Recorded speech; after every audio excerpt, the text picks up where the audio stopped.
This is a poem that I wrote for you. It's called Your Nativity Too.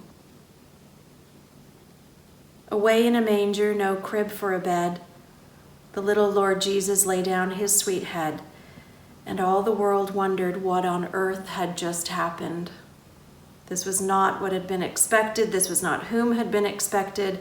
Tiny, vulnerable, cold, squawky, born in the humblest and dirtiest of places, born in the muck of life, born in the leftover place where nothing grand or beautiful had been set or prepared.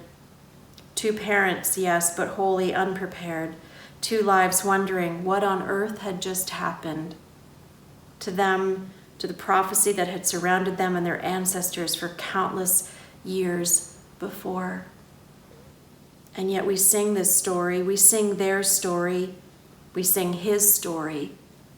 This little Lord Jesus, who we knew not, expected not, understood not, at least not yet, and not in his fullness.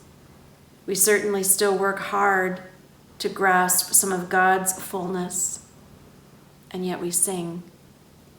Because time and time again, across time, before time, God has chosen to move into our most unprepared places. God chooses to dwell among us, to move into the neighborhood, regardless of how grand or beautiful it has been set or prepared. God chooses to be in the muck of life, that we would know for certain that we are not alone in it, in this, ever.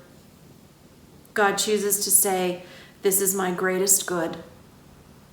You are my greatest good, and I delight in you."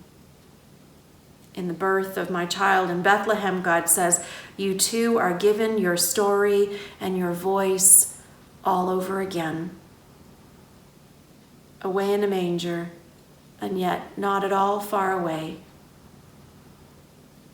Your nativity is here too.